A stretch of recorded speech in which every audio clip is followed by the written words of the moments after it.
lagi satu masalah. Ini satu lagi masalah.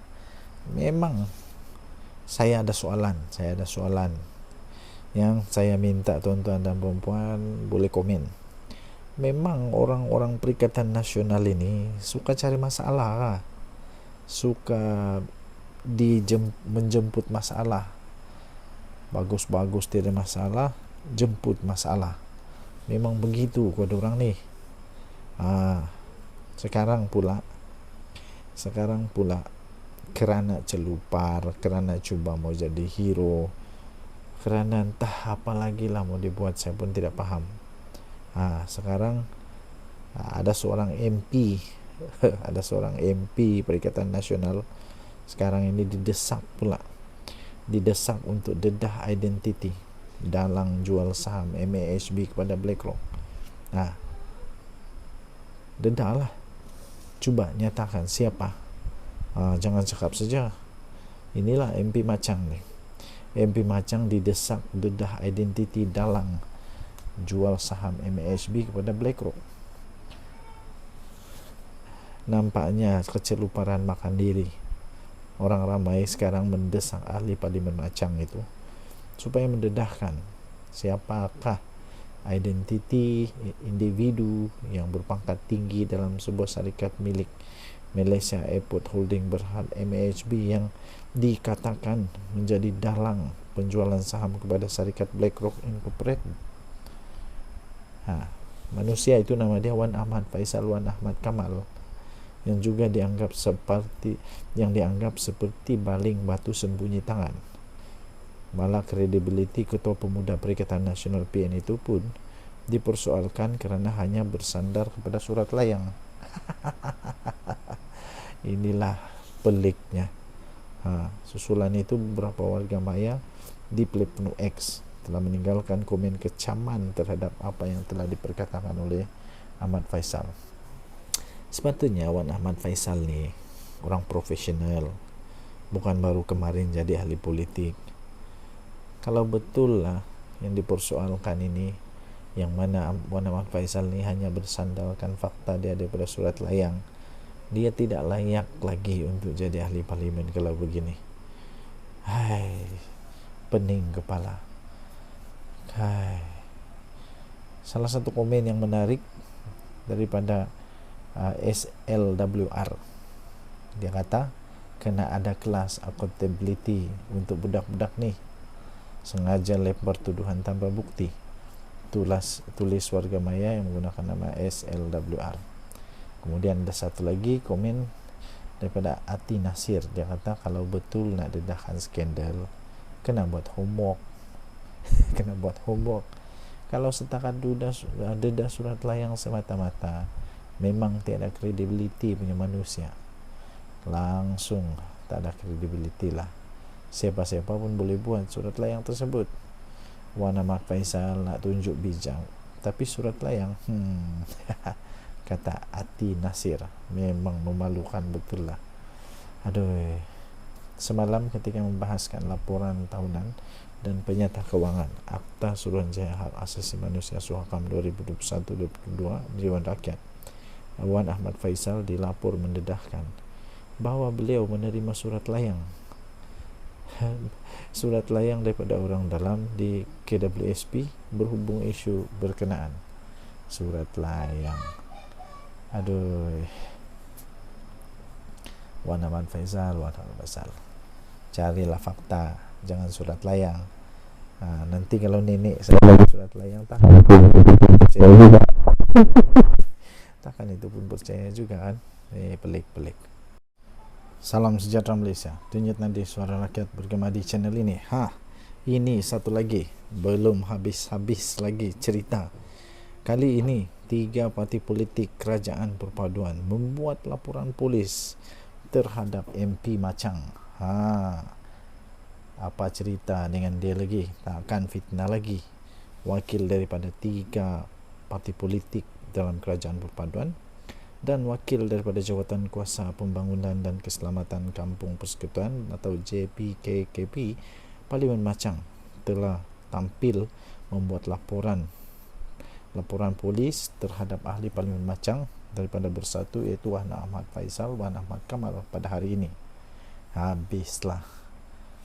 Naib Ketua UMNO bahagian Macang Muhammad Fakharuddin Ismail berkata laporan polis oleh beliau dan wakil daripada Amanah serta PKR dibuat berikutan dakwaan oleh Wan Ahmad Faisal semalam, yang beliau mengatakan bahawa peruntukan kepada ahli parlimen terbabit dilencongkan kepada parti politik yang menyokong kerajaan perpaduan.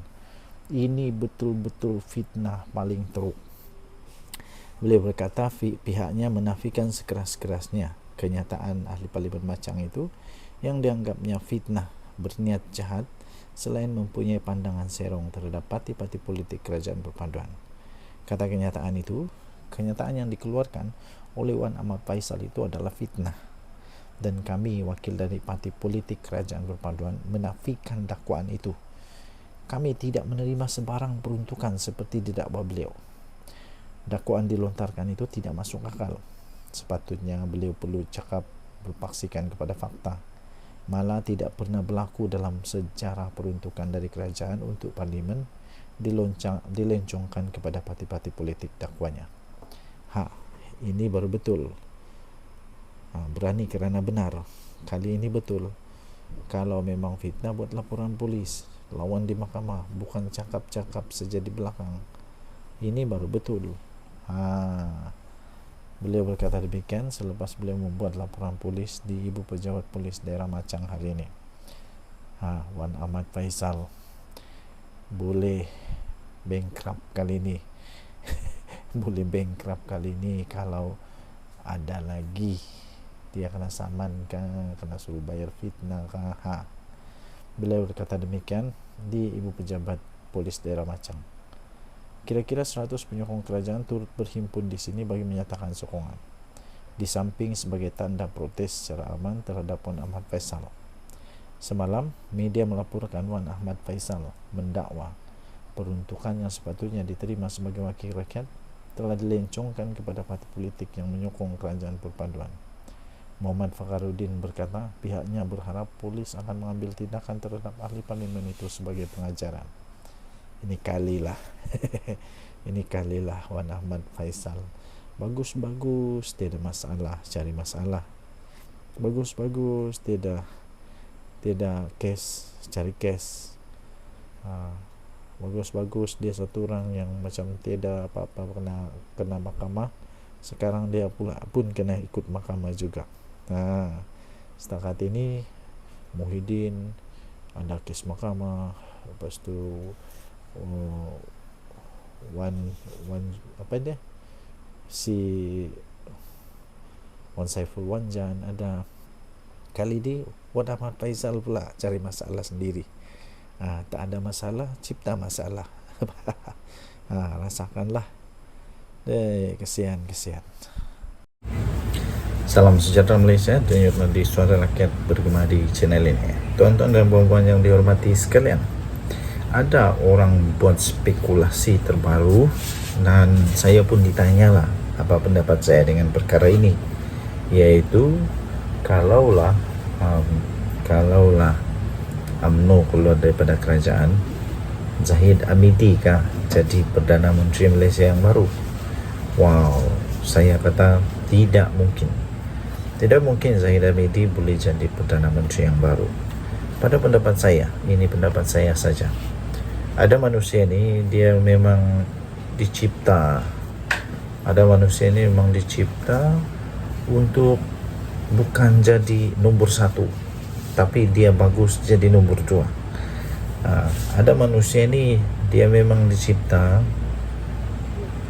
tak boleh jadi bos paling besar, tapi dia jadi bos nombor dua yang terbaik. Jadi saya fikir Zahid Hamidi macam begitu. Zahid Hamidi, saya rasa, ini pendapat saya secara peribadi, Zahid Hamidi memang dicipta menjadi nombor 2 saja, tidak boleh jadi nombor 1. Jadi lagipun Zahid Hamidi banyak kes lah sekarang, dia banyak kes, dan walaupun ada kes-kes yang sudah dimenang semua tu kan, tapi saya fikir tidak sesuai untuk Zahid Hamidi jadi Perdana Menteri Malaysia. apalagi kalau dengan UMNO. Dan saya pikir kalaupun UMNO masuk ataupun keluar daripada kerajaan, lepas tu kerajaan ini tumbang, lepas tu nanti bergabunglah UMNO, PAS dan Bersatu untuk jadi kerajaan bersama dengan parti-parti yang lain termasuk daripada Bebas dan sebagainya, saya tidak fikir UMNO patut jadi kerajaan atau jadi Perdana Menteri. Kenapa? Kerana jumlah MP UMNO tu jauh lebih sikit dibandingkan dengan MP-MP daripada parti yang lain. Jadi kalaupun betul-betul berlaku seperti itu, tidak sesuai lah untuk daripada UMNO yang jadi Perdana Menteri. Mungkin daripada parti lain. Yang peliknya dulu juga berlaku, sudah berlaku kan. UMNO parti yang kecil tapi Perdana Menterinya dari UMNO, Ismail Sabri Yaakob. Jadi tidak juga mustahil. Tapi untuk Zahid jadi Perdana Menteri, saya fikir kurang sesuai. Apapun pendapat masing-masing, ada masing-masing pendapat. Dan kalau Zahid jadi Perdana Menteri, pasti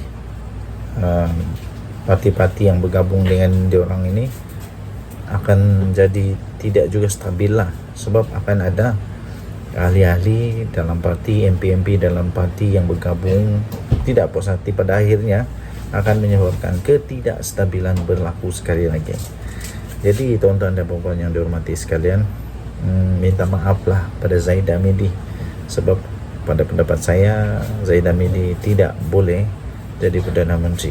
Bukan tidak layak, tapi mungkin dia dicipta bukan untuk jadi Perdana Menteri lah. Mungkin dia dicipta untuk jadi timbalan Perdana Menteri saja sampai bila-bila. Mungkin kalau UMNO jadi kuat semula pun bukan Zahid jadi Perdana Menteri. Mungkin ada orang lain. Kita tunggu saja apa yang akan datang. Denyut Nadi Suara Rakyat bergema di channel ini. Bye-bye. Salam sejahtera Malaysia, Denyut Nadi Suara Rakyat bergema di channel ini. Ini 5 kenyataan paling lawak. 5 kenyataan paling lawak sepinggu. Sepinggu. 5 kenyataan paling lawak seminggu kempen PN di PRK Sungai Bakap. Awas jangan ketawa. Kalau ketawa kena bayar RM10,000. Berbagai kenyataan lawak yang menjadi bahan sindiran orang ramai muncul sepanjang seminggu kempen yang dilaksanakan oleh Perikatan Nasional pada pilihan raya kecil untuk Duns Sungai Bakap. Berikut adalah senarai yang paling lucu. Nombor 1, bermula daripada 6 Julai yang lalu, daripada dulu sampailah dalam minggu pertama nih. Jadi perkara pertama yang lucu ialah calon PN ada ISO 14001. Ini buat kali pertamanya lawak di bumi. Ada manusia yang menjadikan manusia lain sebagai kilang. Calon PN ada ISO 14001. Lawak paling diingati sepanjang sejarah demokrasi di negara ini apabila calon bertanding diwar-warkan memiliki sijil Pertubuhan Antarabangsa untuk Piawaian ISO 14001. Nombor 2, kerja di syarikat yang sudah 2 tahun tutup. Sudah 2 tahun tutup, kerja di syarikat itu yang sudah 2 tahun tutup. Kemudian saya serah pada Allah. Aduh, lucu. Dia punya syarikat adalah syarikat gaib yang orang tidak boleh nampak. Dia hanya seorang yang nampak lah. Nombor 3, sudah seminggu kempen, manifesto mana? Sudah seminggu kempen, manifesto mana? Jawapan dia, kita tunggu pimpinan. Adakah kempen pilihan raya tiada manifesto? Aduh, nampak sangatlah yang pas nih sebenarnya. Perikatan Nasional sebenarnya sudah bingung, sudah jadi bingung. Bingung, tidak tahu apa lagi modal. Aduh, mau lawan, tidak jadi. mau cakap takut salah. Jadi kita tunggulah pimpinan. Nomor 4 paling lucu di dunia. Motor tersadai sebab diesel harga naik. Aduh, sakit kepala aku, pankreas pun sakit, saya punya bawah pinggang pun tiba-tiba rasa macam geli. Motor tersadai sebab diesel harga naik. Naik harga. Itu kata Tuan Ibrahim Tuan Man. Bila dia reka satu cerita, dia buat satu cerita tu dah masuk akal. Aduh, memang begini kah orang-orang PAS ni. Nombor 5, cerita lucu. Paling 5 ialah Nombor 5 ialah tuduh PM Anwar lantik penasihat IMF di Kementerian Kewangan. Nah, ini paling menang. Adun Sungai Burung memfitnah. Waduh, indah habis-habis orang PAS nih. Suka fitnah kah? Itu soalan. Kenapa lah dia berani buat fitnah hanya untuk menang? Dia tidak tahukah sekarang ini di mana-mana ada media sosial. Kamu cakap 20 saat kemudian satu dunia sudah tahu. Nah, sekarang ambilmu. Harap-harap Perdana Menteri kasih kau dia. Kasih kau dia, kasih saman dia kerana menuduh Perdana Menteri Datuk Seri Anwar Ibrahim melantik penasihat IMF di Kementerian Kewangan. Waduh. Nanti ada pula yang kolek wang dengan Tin Milo. Pelik. Bye-bye. Salam sejahtera tuan-tuan dan puan-puan yang dihormati sekalian. Saya sangat setuju. PAS ni kadang-kadang menyibuknya tak tentu pasal, tak tentu hala. Anda tahu tak, tiada hala pun, dan dia tidak sedar pun yang dia tolong tu perlu ditolong atau tidak. Yang dia tahu menyibuk. Betul apa yang kata daripada Puan Zarkashi ni. Dia kata lebih baik bantu bersatu. Lebih baik PAS bantulah bersatu. Yang sekarang nyawa-nyawa ikan. Tahu tak? PAS tahu tak? Sedar tak? Sebenarnya yang nyawa-nyawa ikan ni sekarang ini adalah bersatu. Sudah 6 MP dia keluar, tahu satu adun. Jadi yang mau dibantu itu PAS, bukan BN, bukan UMNO. Tidak ada MP UMNO yang keluar. Malah dikatakan UMNO sekarang makin kuat. Yang bersatu sekarang ni yang makin hancur tahu. Jadi PAS, janganlah TGG konon mau tolong UMNO. Lebih baiklah tolong bersatu. Yang sekarang ni nyawa-nyawa ikan. Ahli MKT UMNO itu menyarankan PAS menolonglah sekutunya dalam Perikatan Nasional berbanding cuba menyelamatkan UMNO. Kenapa? PAS sudah tidak berminat dengan bersatu kah? Kenapa? PAS sudah puas dengan bersatu, sekarang mau main kolam lain pula. Aduh, jangan buat macam tu. Nanti lama-lama kena cop parti kolam. Kejap dengan bersatu, kejap dengan UMNO, kejap dengan DAP, kejap lepas tu buat lupa pula pernah berkawan dengan DAP. Hai. Ahli Majlis Kerja Tertinggi UMNO, Puan Zarkashi, menasihatkan dan menyarankan rekan sekutunya PAS itu membantu rekan sekutunya. Rekan sekutu PAS maksud saya. Rekan sekutu PAS yang dibantu bukan UMNO. UMNO tidak perlu diselamat. Dia sudah dalam kerajaan, cukup kuat, sudah tahu, cukup kuat. Dan semakin kuat. Yang sekarang makin berkecai ini bersatu. Pemimpinnya banyak rasuah, anak-anak pemimpinnya, keluarga kerabat pemimpinnya banyak yang kena siasat dengan rasuah, macam-macam. Muhyiddin sendiri pun dalam masalah, Wan Saiful Wanjan dalam masalah, Hamzah Zainuddin punya anak dalam masalah, banyak lagi yang dalam masalah. Jadi tuan-tuan dan puan-puan, ini respon Puan Zarkashi kepada ajakan daripada Ketua Penerangan PAS Ahmad Fadli Syari agar ahli UMNO menyokong PN termasuk pada PRK Sungai Bakap. Ahli PAS baguslah sokong PHBN. Jadi baguskah begitu? Lebih baik berkempen, bantulah bersatu, bantu PAS. Lebih baik PAS bantu bersatu. Yang tinggal nyawa-nyawa ikan, baru PAS tahu mereka memikul biawak hidup, yaitu bersatu yang menyusahkan katanya. Baru PAS tahu yang mereka pikul itu biawak hidup yang menyusahkan, kata Puan Zarkasi. Anda setuju kah kalau bersatu ini sebenarnya biawak hidup yang menyusahkan? Aduh, kesian kepada PAS. Kalau memang betul, kesian PAS.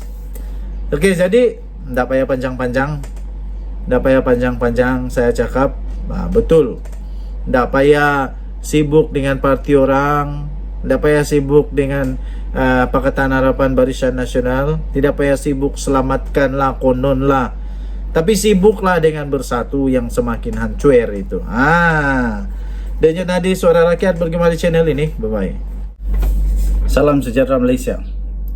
Selamat petang tuan-tuan dan puan yang dihormati sekalian.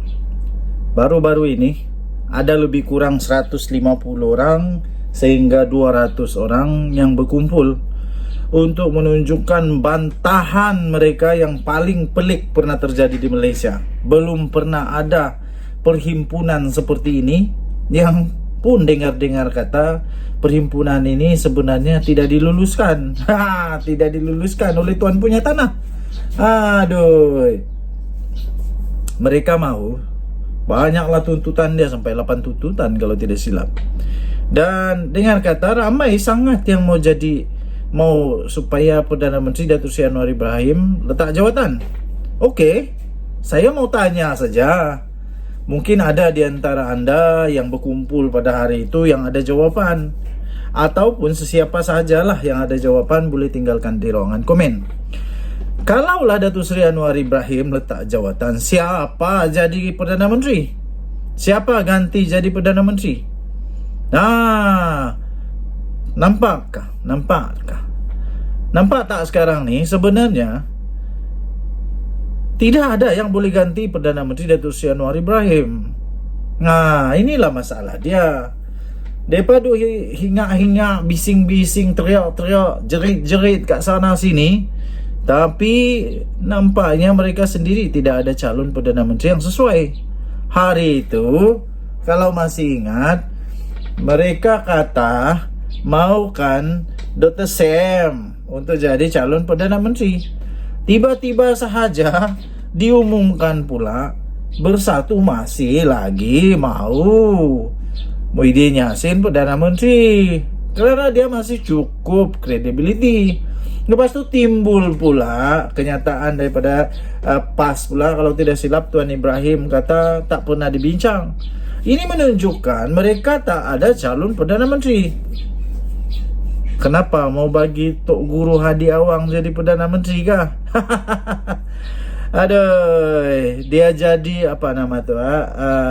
Dia jadi duta besar, duta keluar ke Timur Tengah bertaraf menteri pun. Entah apa asap apa angin apa dia buat kerja pun tidak tahu, hilang begitu saja. Ini jadi Perdana Menteri. Rakyat Malaysia suka kah kalau Hadi Awang jadi Perdana Menteri? Majoriti rakyat Malaysia suka kah? Bukan kita mau tengok minoriti. Kemudian apa lagi? Kita mau tengok siapa? Azmin Ali jadi Perdana Menteri kan? Tapi mahukah Hamzah Zainuddin Azmin Ali jadi Perdana Menteri? Mahukah ahli-ahli Bersatu yang lain jadi Azmin Ali jadi Perdana Menteri? Mahukah PAS jadikan Azmin Ali Perdana Menteri? Habis Hamzah Zainuddin jadi Perdana Menteri, Muhyiddin Yassin suka kah? Sediakah Muhyiddin Yassin lepaskan jawatan Perdana Menteri? Last adalah calon terakhir. Mungkin Dr. Siti Mastura. Dr. Siti Mastura apa tu? Lim Guan Eng dengan Lim Kuan Yew. Dia kamu jadi Perdana Menteri.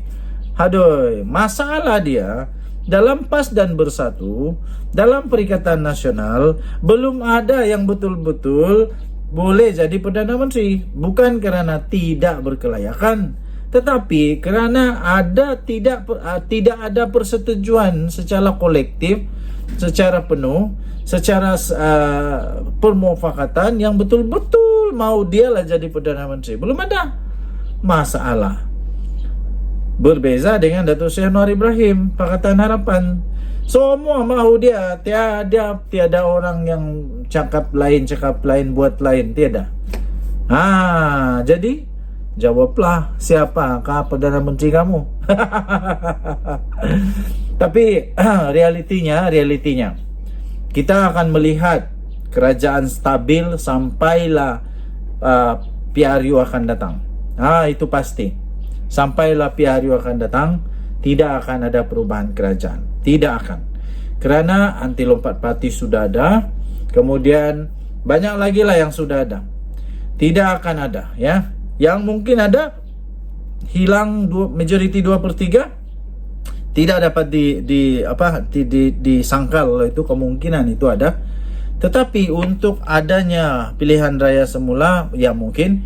Tetapi untuk perubahan kerajaan secara tumbuk atap, pintu belakang, pujuk agung, tak ada. Tak ada. Okey, tinggalkan komen anda. Denyut nadi Suara Rakyat bergema di channel ini. Bye-bye.